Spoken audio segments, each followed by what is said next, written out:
Good morning, everyone, and thank you for joining us today. My name is Stacey Varghese, and I am the Associate Director in the Office of Advancement at St. John's University. Today, we have Anthony Heading and Simon Greenman, who will discuss artificial intelligence, demystification, trends, and practical applications. Some housekeeping rules before we begin. If you have a question, please submit it on the bottom right to panelists and hosts, and we will answer them at the end of the fireside. As a reminder, please make sure to keep yourself on mute. Now, I am excited to introduce our speakers. Anthony Heading is a Managing Director and Head of Data Science Team at JP Morgan Asset Management.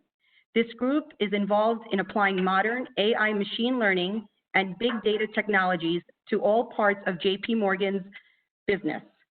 Anthony joined JP Morgan in 1994 and has worked earlier as an interest rate trader, research analyst, technologists, and various other roles in London, Singapore, Tokyo, and currently New York.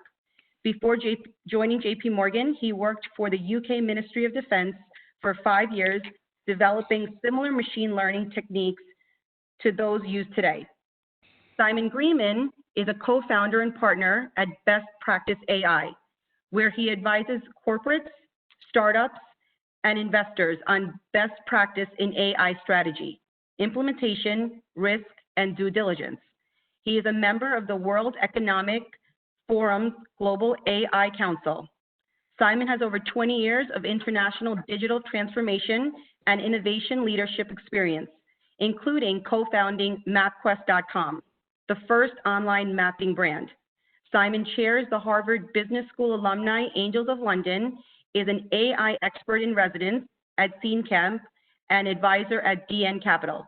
Welcome, Anthony and Simon. I will hand the webinar controls over to you now. Great, thanks for that introduction, Stacey. Pleasure to be here today. And a slight digression, I mentioned to my wife that I was talking at St. John's University. She said, yeah, you probably don't know this, Simon, but my parents, her parents met at St. John's University College, the predecessor, in 1951 in Brooklyn, and something I didn't know at this point. So a pleasure to be here. As Stacey mentioned, I have the honor of sitting on the WEF's Global AI Council, and we're sort of looking at the question of how AI can be used to improve the state of the world. And one of the key questions we're looking at is how do we shape a realistic narrative around AI? And all of us have seen AI in the media headlines, and some of the headlines can be sort of dystopian, that the shiny silver robots are going to take over the world, or we're going to all lose our jobs from AI, or AI is biased. The other side of it, in some ways, AI has been sort of heralded as this silver magic bullet that's going to solve all our problems, from COVID vaccines to sustainability to we're not going to have to commute in our cars anymore or drive in our cars because of autonomous vehicles. So it's really important to sort of bring a realistic and balanced perspective to what is AI, how is it used, and like. And there's a lot of people opining on it, but what excites me about today is there are people opining about it that shouldn't be, but there are people who should be talking about it that perhaps aren't enough. And those are the practitioners that really are implementing and using AI on a daily basis around the world. And that's why I'm delighted to talk to Anthony and what he's doing in his leadership role at JP Morgan on AI and data science. So we've got about 40 minutes here today. We're really going to only skim the surface of quite a few topics, but as Stacey said, please do put your questions into the Q&A. We want this to be an informal, sort of interactive discussion here. So with that, what we'd like to do is sort of start off on the question of demystification. So Anthony, you've been involved in data science, machine learning, even going back to the 90s. Could you help the audience understand what is AI and what is this thing called machine learning, and how does it really sort of differ from what we've seen before in data science and other technologies? So if you could help sort of demystify it. Right. Well, thank you, Simon. Pleasure to be here too. I should just take one tiny digression as well, to perhaps state explicitly that I'm talking in a personal capacity. My employer is desperate to abandon everything, all responsibility for things I'm saying before they've even heard them. But I will hope, nonetheless, to say reasonably salient and on point. And I think, Simon, your reference to the sort of dystopian future, the apocalyptic outlook for humanity is kind of important. It is a reference point. It is part of what AI is in the minds of many people. And let's just take a second to kind of identify that as something involving machines breaking through to be able to do things that had previously been the domain of people. Mm-hmm. And it's very general, I think. We've been comfortable for a long time that machines are stronger than people. Nobody's going to compete with a pile driver to put steel into the ground. But there was a sense of comfort because, okay, well, machines aren't smart. What do you mean by that? They can't really do arithmetic. I meant they couldn't beat me at chess. Oh, I meant they couldn't beat Kasparov at chess. And then it's like, listen, we're only going to have to worry when machines can drive cars. And so there is a sort of perpetual futuristic by construction frontier, which is this edge of humanity being subjugated by superior machines. And this is the thing you can always see a mile off in the media because there's always a picture of the Terminator, right at the top. Now, it's interesting to note that once the machines do get better at anything that transcend humans a lot, clearly, calculation or playing chess or playing Go or anything, people lose interest. Suddenly that doesn't matter as a measure anymore. Because, that's just a machine doing what a machine does. And the essence of humanity moves on to the next frontier. So fine, great, we would agree now, yes, because they're doing these things, it's not clear that they totally understand in a deep way, that's the frontier, it's not clear they've got a soul, okay, we can concede that too. But yes, if our robotic overlords have arrived, and their names are Alexa and Siri, right, this isn't quite as scary as it might have been yet. So, but we need to leave that aside, I think, right, and say a more useful thing to focus on is the practical, the current, the here, the now. Look at all the things that are changing rather than the media stories. And there's this just amazing change that has emerged from the shift in computing power, the shift in data storage, and I guess the amount of digital data that we're all creating that is being stored and analyzed. I was thinking about this last night when my internet connection broke, and I'm like, I'm not going to be popular this morning at SJ.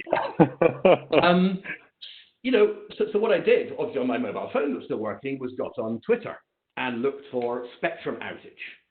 And the amount of data with people complaining and grumbling from all over the country and the heat maps that were emerging was, for me as a sort of data science type, fascinating as a data set that could be used to triangulate and understand exactly what is going on. And the ability that we've got with all this data and this computing power to be able to understand our lives better and make progress is amazing. So in a way, underneath it's all the current, there's no magic, there's no transcendent consciousness emerged. It's just computers doing what computers have always done. But the capabilities have moved in recent years to something which is making real practical changes in people's lives. So I guess perhaps maybe then move on, machine learning, right? This is getting into how does it work? Like how are we going about building, these systems? And the essence there, machine learning, is a term used for the process of trying to build machines that can learn to identify things. And there's lots of technical labels that float around, neural networks, and variants, random forests and XGBoost and all sorts of things that would look cool, stenciled on the side of a racing yacht. It's important that a lot of this terminology, I think you can ignore. And getting, tiny bit like technical for a minute, all of these models, are what are sometimes referred to as universal approximators. They can learn any mapping at all. Show the machine lots of pictures of animals and tell them what animals they are, and eventually the machine will learn the pattern. And this is the essence of what we're doing in machine learning a lot. You need huge amounts of data, but great, we've got huge amounts of data. And the people like me as data scientists, have the job of trying to cajole the machines into doing a reasonably good and reasonably robust job of recognizing those patterns. And then I guess the robustness is kind of key because the machines are totally lacking in common sense. If you've got a self-driving car, it can see a sign saying "warning," bridge out, gigantic chasm. You know what I mean? And it can learn those things, but like woe betide you if all it's ever seen is that sign on a metal pole. Yeah. Because it'll go along, fall into the chasm. As I saw something on a wooden pole, no idea what that meant, because there isn't really that sense of underlying meaning or common sense. Similarly, there's techniques to deal with this. There's something called adversarial learning, which addresses the issue that the machine, which identifies the pictures, can see a picture of a panda. If you go in and you very subtly, cleverly change the picture of the background, you change the color of the bamboo, the machine can be convinced it's a trumpet. You know what I mean? So they're reassuringly dumb in many ways, which is the offset to the apocalyptic view. Just as I guess last point on that, there are a lot of famous computer scientist types who have an optimistic take on this. They're convinced that what's sometimes called artificial general intelligence, machines, they're just out of reach. In a few years, we'll be there. I mean, Elon Musk is in the media saying that. But how long have they been saying that for, Simon? Is it 50, 60 years? Yeah, exactly. It's the pot of gold at the end of the rainbow.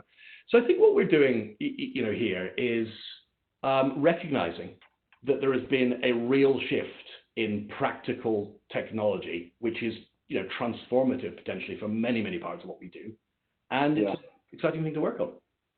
Yeah, it's great. You touch on so many points there. I mean, you touch upon that. I mean, AI isn't new in some ways. I think the term was coined in the late 50s. And then in the 60s, one of the the founding fathers of AI was Marvin Minsky from MIT. And he said, within a generation, believes all problems of AI will be solved. Well, we keep on saying that within a generation, all problems will be solved. But it's really interesting, your point about AI it's almost like it's a continuum. We've been doing this, but what's really changed, and I think it was really back in 2012 and 13, is the capabilities have changed. Suddenly we've got massive computational power. The computers that we can have access to, and you have access to at JP Morgan, are just massive. They're in the cloud. But also the data sets that we're getting are huge. And I think also the software, you referenced a lot of algorithms and decision, but people like Google and Facebook and Microsoft, they put a lot of their AI software in the cloud, in open source, so we can now access for free. So it's almost like it's democratized, I think, AI at this point. But you hit on a really important point, which is the difference between artificial general intelligence and Elon Musk saying, machines are going to take over, they're smarter than us, that sort of thing, versus narrow AI, which is focused on very specific and effective uses of AI. And to that end, how are you using AI at JP Morgan and in the financial service industry? Can you give us a few examples of the use cases that you're building and how it's benefiting the business? Sure. In a way, it would be easier to narrow down on where we're not thinking about using AI. We're evaluating it everywhere, and for the reason you touched on, that it represents, it's an umbrella term for the confluence of a lot of data and a lot of computing power and models that can make use of that data. And certainly for the financial services industry as a whole, I don't think one can look at the West Coast, the Googles and the Facebooks and everything, and say there is any part of our business which should be operating the same way it was doing 25 years ago. This needs to be thought about, going very deep into the organization. And so for us, it's created a horrifically complex internal organization chart, because the way you go about thinking about exploring that and building it, it varies. There are some parts of AI or technology, modernization, which really benefit from being centralized. Lots of stuff around, frontier AI research on provisioning of the cloud and thinking about modernization of platforms and so on, which is best that we try and do once and organize. Yeah. But on the other hand, we're spending a lot of time as a firm, giving Python training and AI tools training to all of our incoming graduates, like all of them, because you want to push this knowledge into the business, as a business with lots of divisions doing lots of separate things. The core of the business is the function, and we want these tools to be supportive to those people. So the structure is a complex one, but if we thought about applications, I spend a lot of time avoiding or chafing or fighting against the creation of use cases or lists. I can't stop people doing it, but I just ignore them when they're there, because they become terrible laundry lists, wish lists, equivalent to my 9-year-old daughter wanting every possible toy from Santa. And instead of that, try to generalize a little bit and step back and talk about themes and goals. And we talk a lot about capabilities. So just get a little bit general here. As an asset manager, a really core thing we want to do is think about all technology, including AI, to improve our investment returns, and that would generalize to, can we build a better product? Now, that's a major thing, but there are other things we can do which are different. We've found a lot of AI and machine learning technology helpful for creation of new products that classically, for example, if you wanted to own an equity portfolio and you specialized it, you might think about owning industrials or consumer goods and so on. But one use tools like AI to create portfolios that track something like remote working. And the way you would do that is you would be having a machine that's reading all of the news, identifying the companies that are breaking into that sector or moving toward it, and you get ahead of their revenues. You get ahead of what they're doing. You're understanding where they're going. So that's very, very powerful to be able to create products which are responsive and dynamic. There's a huge application, pretty obviously, for communication and client engagement, understanding more of what we hear back from our clients and customers. And then the last thing, which is a bit of a swamp, is sort of the internal, how the sausage is made, process efficiency. Can we make our business more efficient? Now, these are very general. I mean, I think they would probably do fine on a sort of, McKinsey kind of how would you organize your business sort of thing. We drop it a little bit to the AI machine learning space. I think we then think about capabilities, and sometimes we think about data sets or data types, because the models and the machine learning is just a tool which makes sense of the data. The data, in a way, is the asset. And looking at finance, machines are pretty well organized in the financial industry to kind of chew on numbers. There's very little, numerical data that comes into banks over fax anymore. You know what I mean? It comes in over machine readable things. It goes into database. It goes into models. Yes, you can squeeze more out of it, but it's not bad. But that recognition led us to really focus on what is termed NLP, which is the usual acronym for natural language processing, which is machines trying to make sense of human text. Because 95% of the written data, now I make that number up, maybe it's 99, I don't know, is lost. People don't have the time to read all of the things that are being sent, their emails, reports, journal articles, everything. And so if we can get the machines capturing some of that data, that's wonderful. Yeah. That took me a while. I don't know whether you went through the same kind of process here, because the machines read at the, level of a, 9-year-old or something like that. It's not the greatest of insights. And I'm like, after a while, well, what can you do with that? But last year it was maybe an 8-year-old. Next year it's a 10-year-old. And they do read everything. They do it reliably. They do it consistently. And you can start to ask the basic sort of statistical questions, which is, did anything change? Highlight this to me if it looks like, something is different. And you can tell that something different with, sentiments, all matter of sort of subtle, clues, which would say, look, it's worth a person looking at these things. One of these things is not like the others. So we're able to use, machines for that. And I think that's an important point, that we're finding the goal is to put machines and people together. The machines do 90% of the grunt work and the filtering, and then the people do the do more refined work on selected, curated data, which fits them better. Sometimes, I don't know, we had a label floating around, we would call that IA instead of AI, like intelligence augmented. A little bit twee. So I don't like using it. But the idea that we're not looking for the machines to take over the core of what people do. We're looking for them to be tools, just as computers have been, and nobody's particularly fazed by having Excel rather than doing that stuff by hand. So that's a little bit general. Let me try and just throw in one example then. That armed with that sort of thesis around here's how we want to frame how we would apply AI and how we narrow down. We went and we looked at our sales and relationship people operating. And we noticed they spend a huge amount of time on the phone, not really a surprise, we knew it, but talking to clients. They're operating a little bit like they needed to be octopuses or octopi. They're talking, they're thinking, but they're also trying to ask questions. They're searching on websites, and they're looking through email, and they're going back through notes they made on pen and paper and so on. And it's pretty complicated, and that's very cognitively distracting for people, because what you really want is for them to be thinking about the questions that are being asked and putting all of their concentration, into that. So we asked the question, well, the machine could do a lot of this other stuff.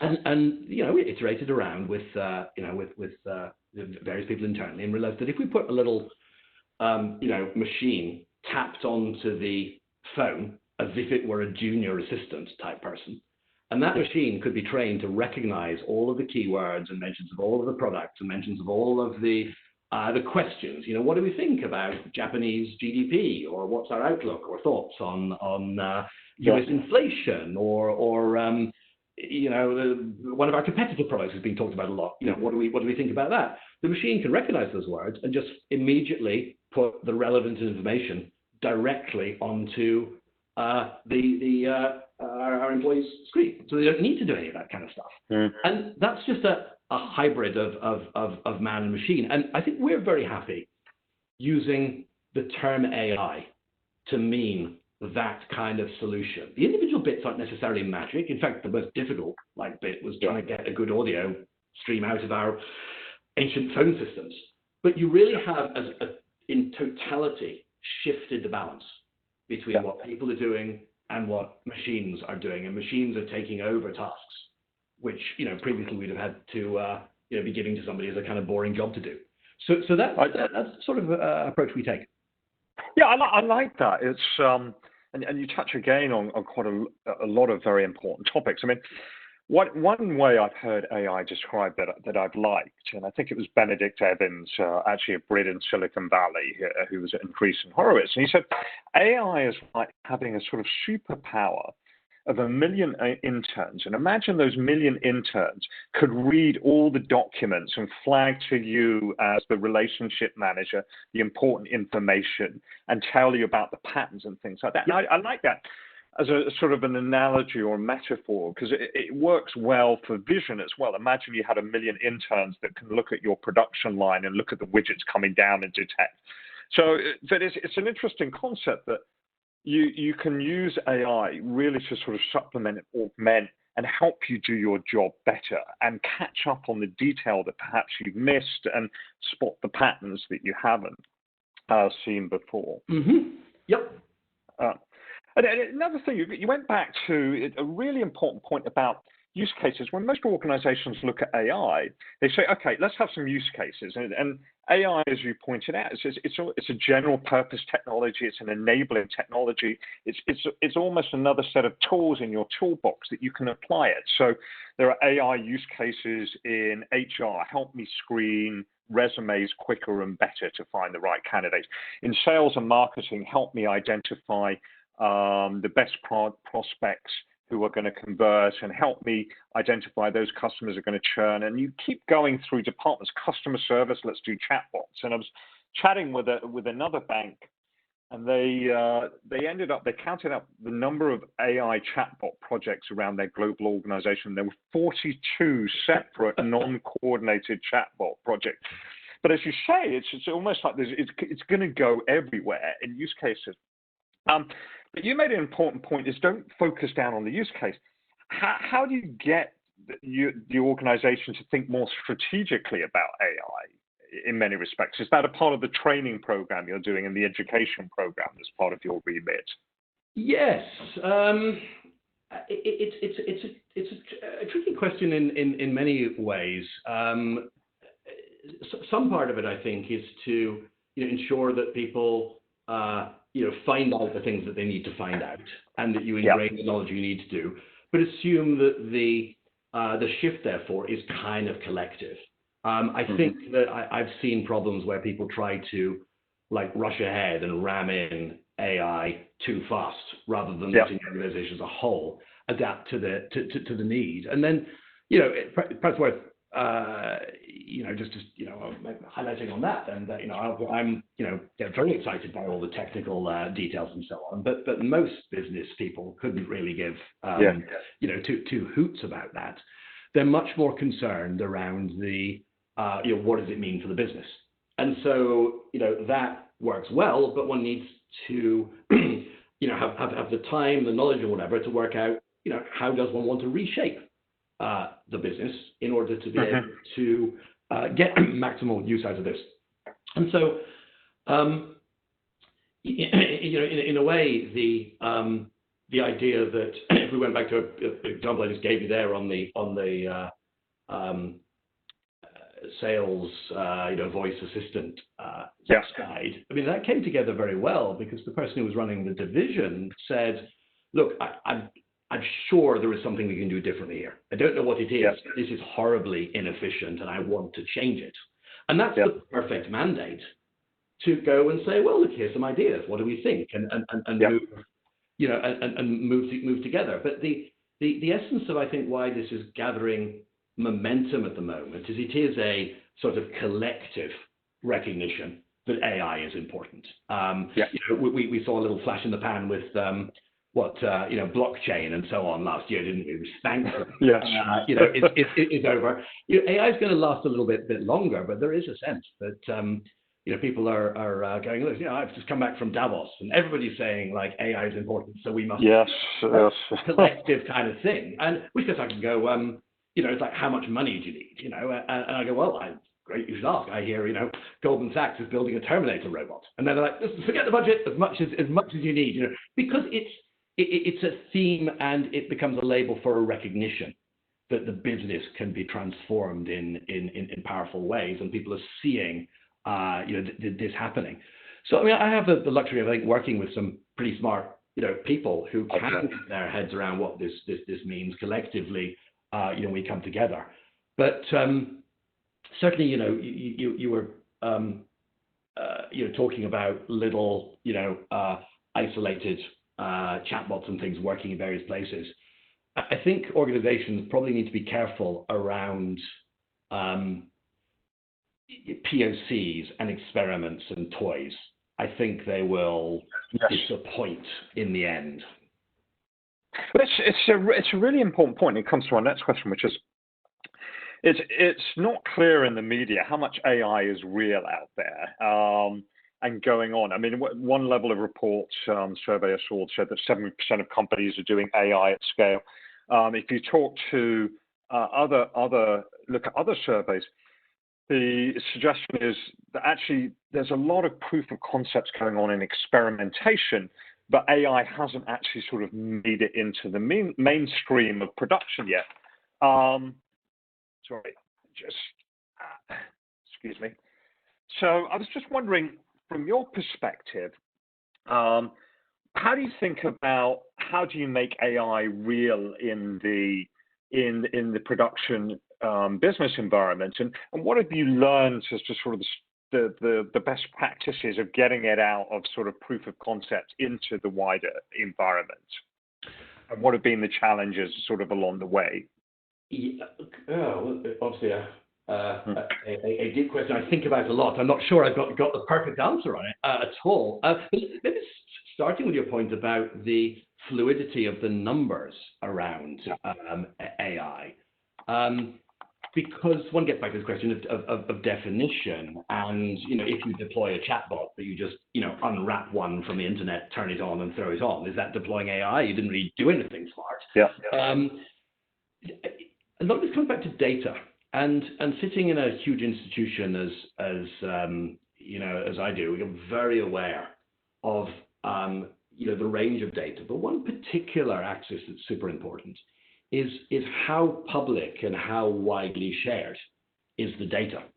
Yeah. And the Chase Retail Bank that obviously is a huge part of JP Morgan Chase has a lot of data that nobody else has got, and it's deeply valuable. In our in asset management business, we do quite a lot of work looking at companies' filings on the SEC websites, which are available to absolutely everybody, and we try to squeeze some value out of those. Now, the more available the data is to people, the harder you have to work at modeling to get value out of it. So our deepest and sharpest AI tools tend to get applied to those public data sets because we really need the edge that a state-of-the-art AI model can provide. In contrast, though, to get value out of internal proprietary data, you very often only need pivot tables and histograms and so on because nobody else has got it. It's completely untapped. And so this is perhaps where, it's faded, hasn't it, Simon? But the big data was being thrown about a lot. And the way I look at big data was, look, if you've got more sales records than fit into Microsoft Excel, and Microsoft Excel obviously did jump from 65,000 rows to 1 million a few years ago. But if you've got more than 1 million rows, don't give up.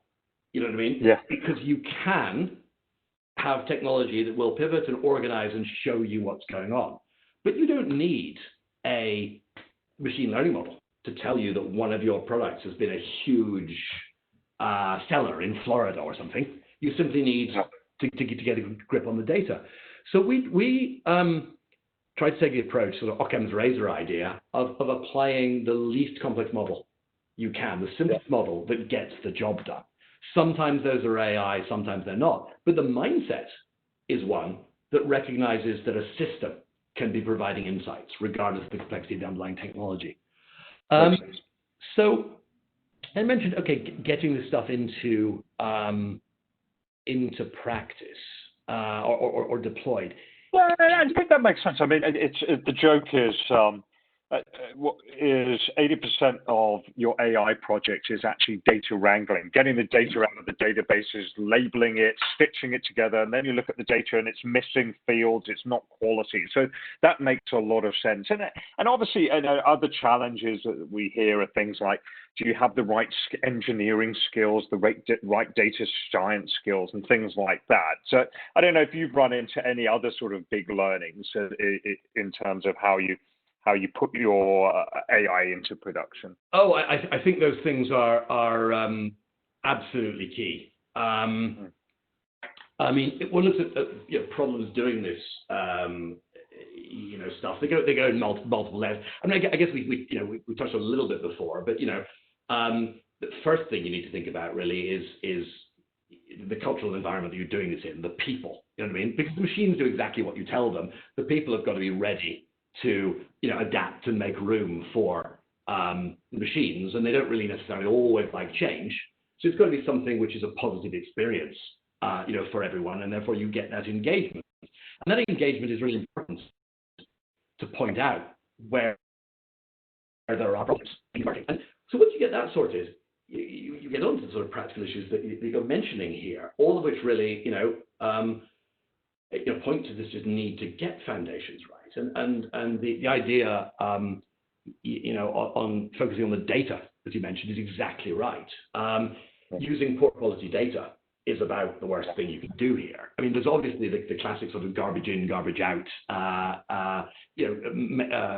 phrase, which has been around for a long time. One of the worst, most invidious problems, though, is that the machines, the AI machines, can overcome some of this stuff. They are capable of teasing out information even from bad data.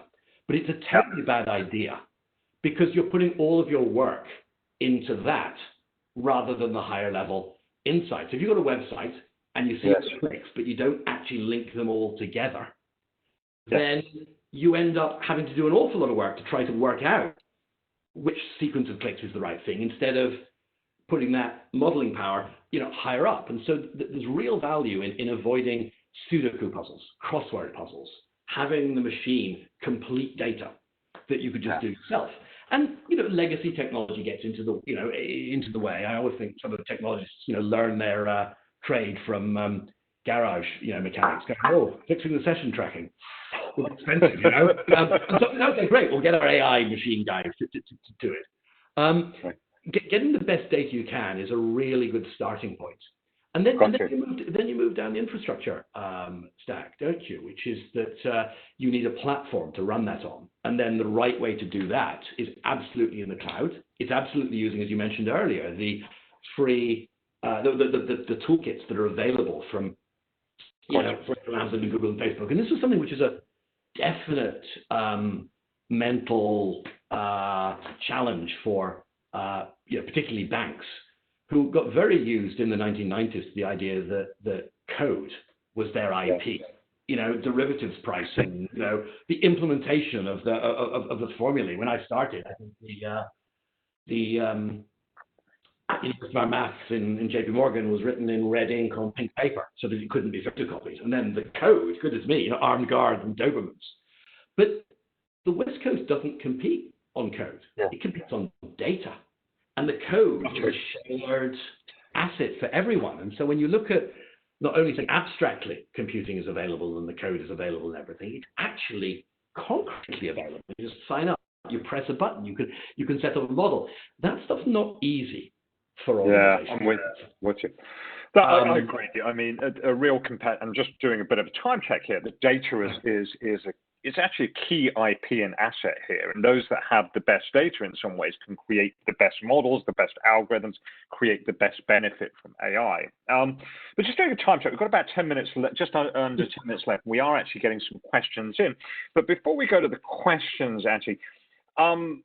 Very, very briefly, you and I talked about this risks. Everyone seems to be talking about this AI thing is unethical, biased.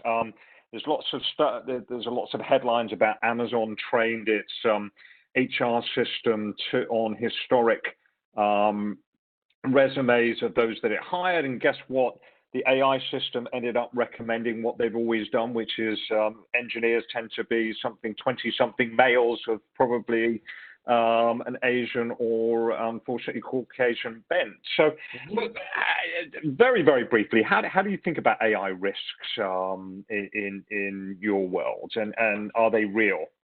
Well, they're certainly real. With 10 minutes left, I'm not sure in 10 hours or 10 days we could do justice. Yes, it's just really going to skip it in many ways. But focus on I don't know, one or two things maybe, just as examples, because the area, it's huge, it's thorny, but it's super important. And maybe one can talk a little bit about the risks, like risks to perhaps to individuals, and then more generally perhaps risks to society or high level structures we've got. One of the things that I'm particularly conscious of in the risks to kind of individuals comes from the rigidity of technology in general. I think we've all experienced being on the phone with somebody trying to change a flight ticket or whatever, and you get the "I'm sorry, my system won't let me do that." Now that I think actually in past years has got a lot better.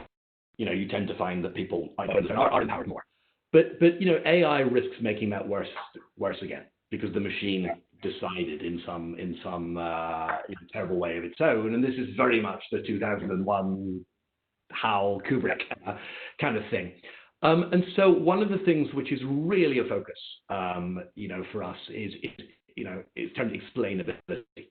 It's being able to understand what went into an individual decision, so that a person could go in, see what went wrong in some automated process, and fix it. Maybe they fix it once off. Maybe they recognize there's a problem with the system.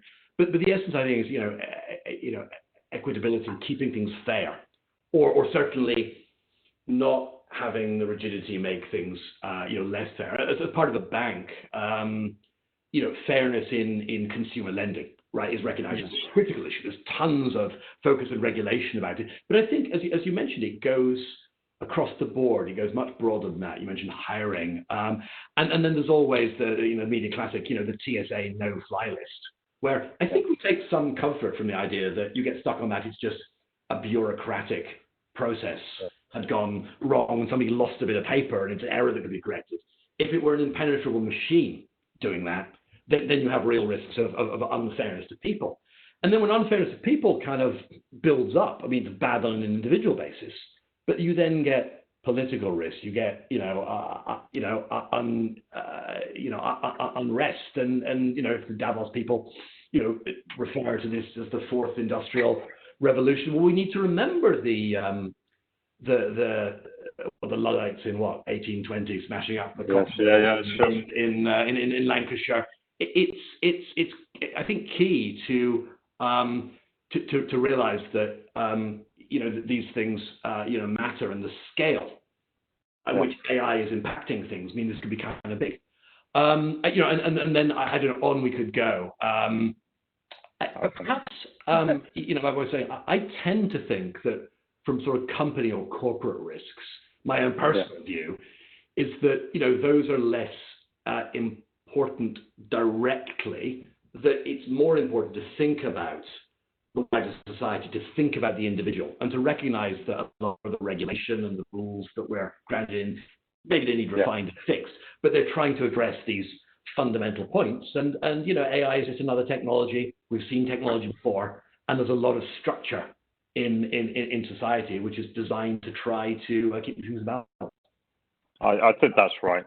Well, we're relatively short on time. We're going to just take a sort of big step back on AI and the questions. And some of the questions coming in were, and this is interesting. Well, which country leads in AI development and innovation? And it also the same person asked a question about China and their AI capabilities. So if you look at AI capabilities around the world, and you've got a global remit, sort of who's the best at AI, and how's China stack up in this? Well, I mean, question asked and answered in many ways, isn't it?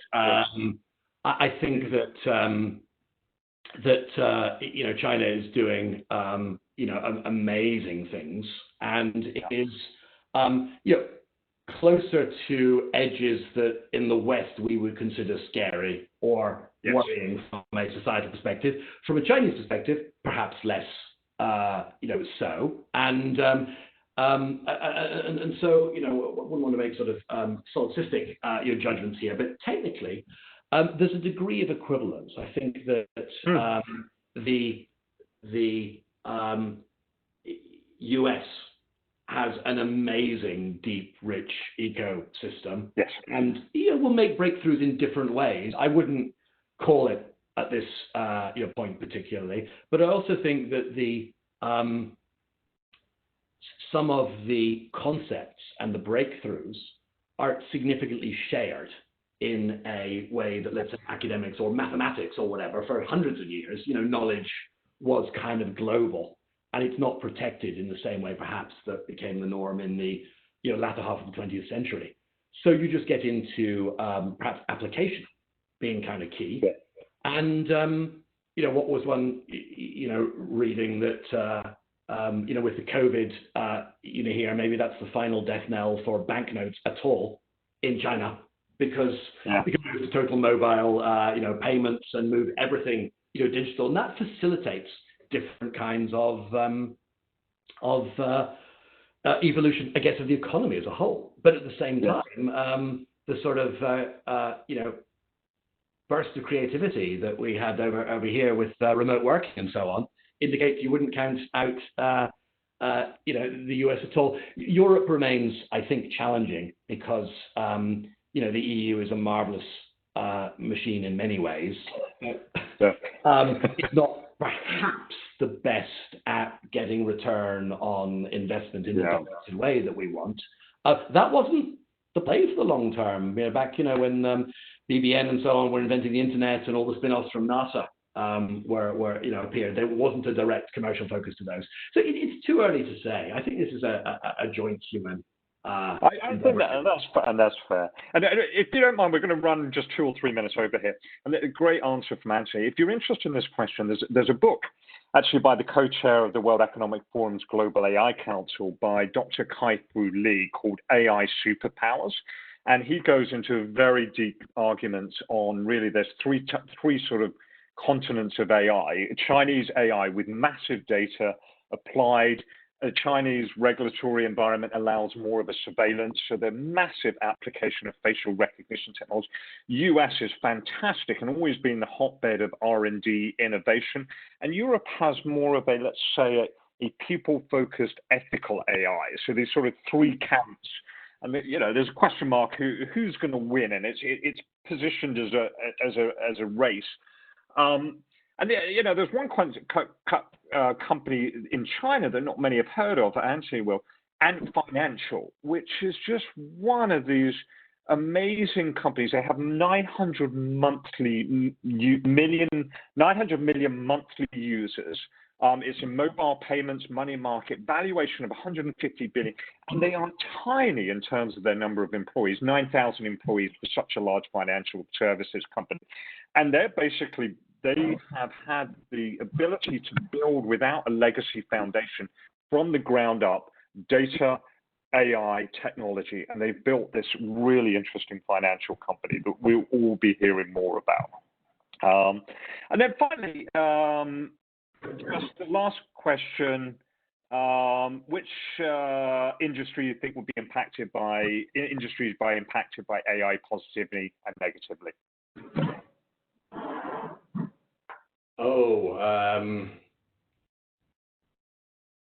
Financial services.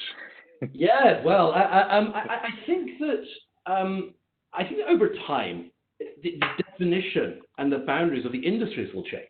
I mean, it's the way I think about it. It really comes down to, I think, thinking about the impact on people and thinking about the transition. Jobs will change. And probably for the better. No one was particularly concerned around perhaps the demise or the lowering of the amount of manual work that needs to be done in factories. But I mean, I guess Simon, you and I will remember the Arthur Scargill and the NUM and so on. It's not clear that their kids are so upset that they're not getting up at 3 o'clock in the morning to go down a coal mine with a pickaxe anymore. Jobs will change. And I think industries shift, but as long as the economy is changing, so that people are working on interesting things that provide value to other people, I think it's okay. I feel that really a lot of sort of dull, repetitive, hard, manual jobs disappeared with factory automation last century. A lot of menial, clerical, and cognitive jobs are going to disappear, but I don't think industries per se disappear unless they weren't doing something that's useful. And in this way, AI is really rather more a tool to an end, better than it's actually abolished anything. Fantastic. Well, on that note, positive note of how AI can actually make our jobs more interesting, and it will impact the world in a good way. I'd like to thank Anthony for his time. We could talk forever, and I'd love to spend more time personally as well. So on that note, thank you very much, and I'll hand it back to Stacey. Thank you, Simon. Thank you, everyone, for joining us today. And a special thank you to Anthony and Simon for sharing their knowledge. For their full bios, please go to stjohns.edu/cfwebinars. Here, you will also find a schedule of upcoming webinars and past recordings. We hope that you will join us next Thursday at 9 a.m., where we will hear about St. John's Athletic Director Mike Craig's thoughts on the future of college and professional sports post-COVID-19. In the meantime, have a great day. Thank you both. Thank you. Cheers.